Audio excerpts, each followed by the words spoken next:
Bonsoir à toutes et à tous, ravi de vous retrouver cet après-midi pour l'actualité internationale, tout le sommaire. Au sommet de cette édition, au Maroc, le Premier ministre Ousmane Sonko dénonce la condamnation des supporters sénégalais. En RDC, Willy Ngoma, figure radicale de la FCM23, est décédé. En Afrique du Sud, le président Ramaphosa remercie Poutine pour le retour des citoyens bloqués en Russie.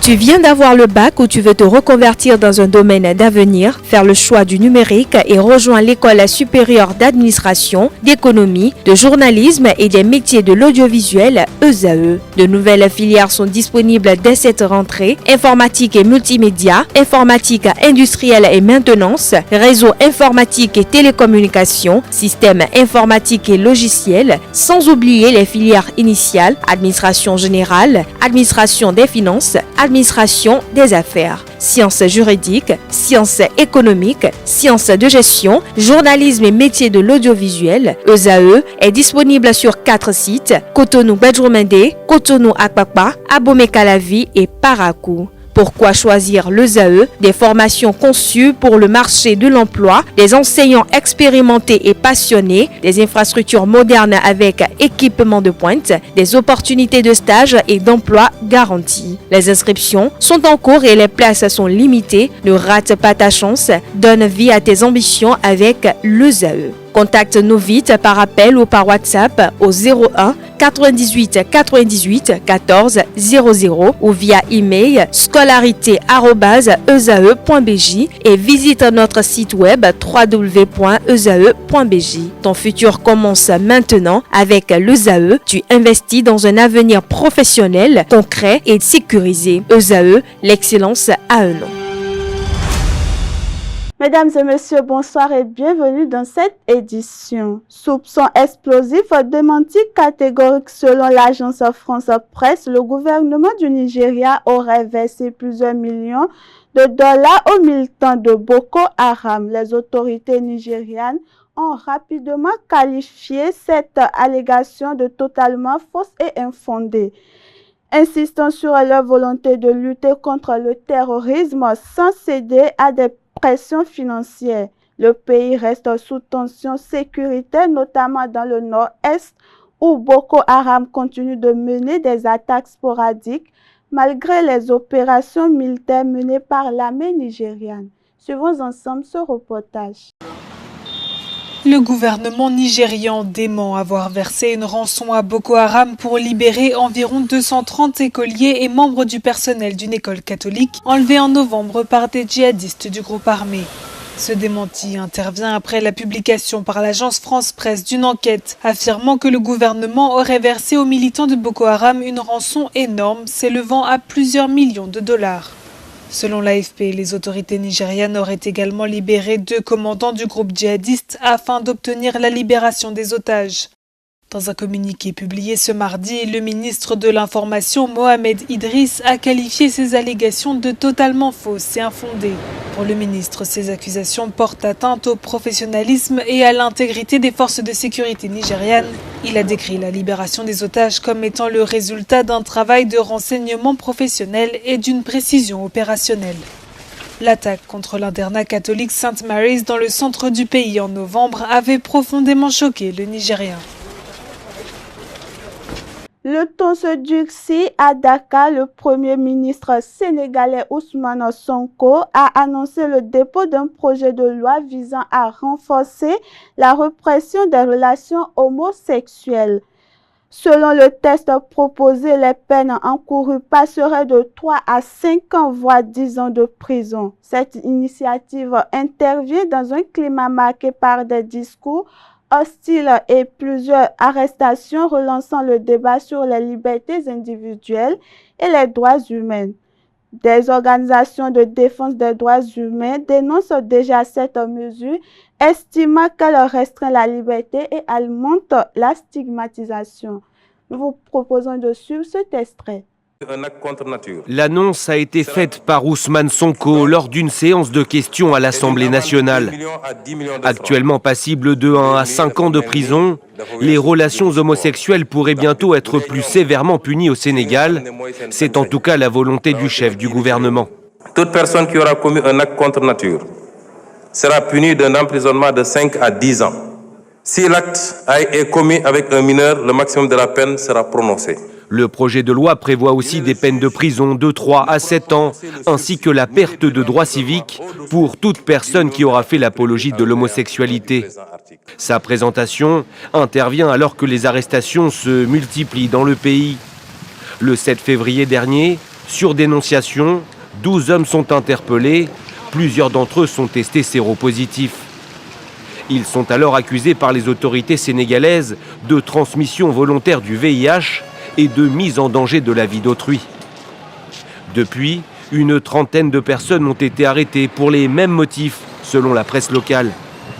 Une stigmatisation des personnes homosexuelles, visible notamment sur les réseaux sociaux, où ces dernières semaines, les propos homophobes sont de plus en plus courants. Restons toujours au Sénégal, l'indignation franchit les frontières. Le Premier ministre sénégalais Ousmane Sonko a vivement déploré la condamnation à des peines de prison de 18 supporters de football sénégalais par un tribunal au Maroc. Cette décision judiciaire a suscité des réactions à Dakar où les autorités suivent de près le sort de leurs ressortissants.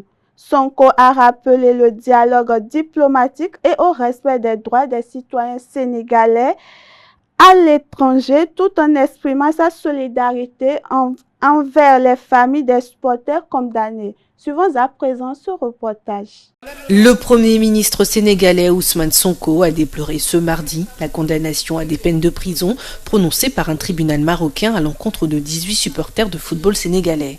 Ces derniers ont été reconnus coupables d'avoir envahi le terrain lors de la finale de la CAN 2025 en janvier dernier.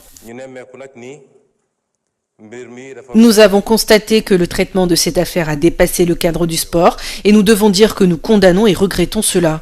Pour des pays qui se disent amis comme le Maroc et le Sénégal, les choses n'auraient pas dû en arriver là car le sport et la passion sont liés. Les supporters sont accusés de violence contre les forces de sécurité et d'avoir causé des dégâts. Les peines sont comprises entre 3 mois et 1 an de prison. Si les autorités marocaines, en particulier le roi, décident volontairement de les gracier, très bien, nous dirons Hamdoulillah. Si elles ne le font pas, nous avons des accords qui nous lient et nous permettent de demander que les supporters purgent leur peine dans leur propre pays.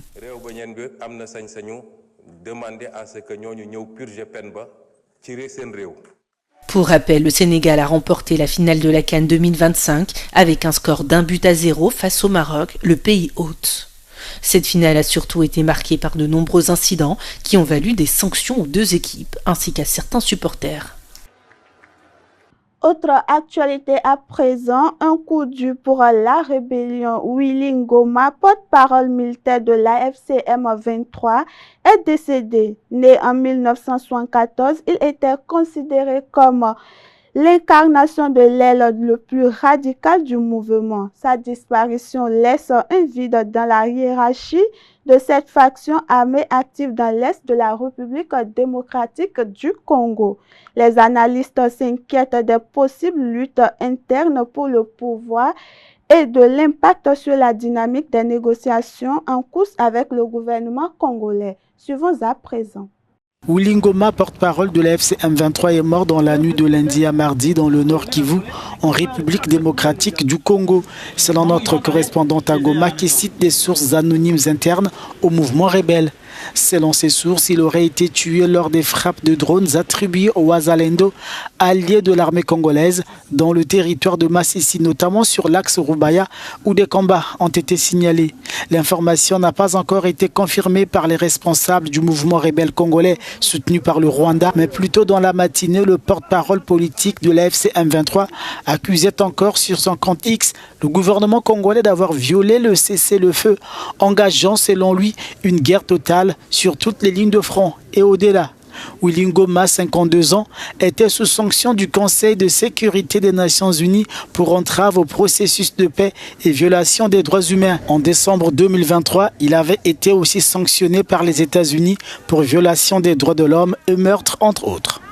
Le président sud-africain Cyril Ramaphosa a exprimé ce mardi sa profonde gratitude à Vladimir Poutine après l'annonce du retour imminent de plusieurs ressortissants sud-africains envoyés sur le terrain en Ukraine. Cette opération humanitaire intervient dans un contexte de tensions géopolitiques accrues et illustre la capacité de la diplomatie sud-africaine à négocier des accords favorables à ses citoyens à l'étranger. Suivons à présent.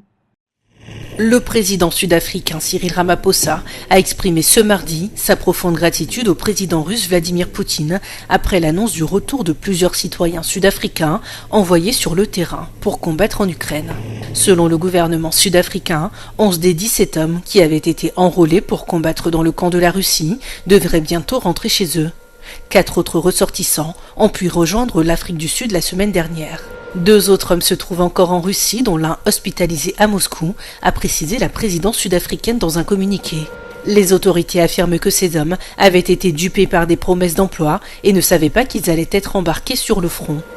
Lors d'un appel téléphonique ce mois-ci avec le président russe, Cyril Ramaphosa a évoqué le sort des 17 hommes qui avaient lancé des appels de détresse au gouvernement sud-africain en novembre dernier, après s'être retrouvés piégés dans la région ukrainienne du Donbass. Cette annonce intervient alors que l'invasion russe en Ukraine entre dans sa 4e année ce 24 février.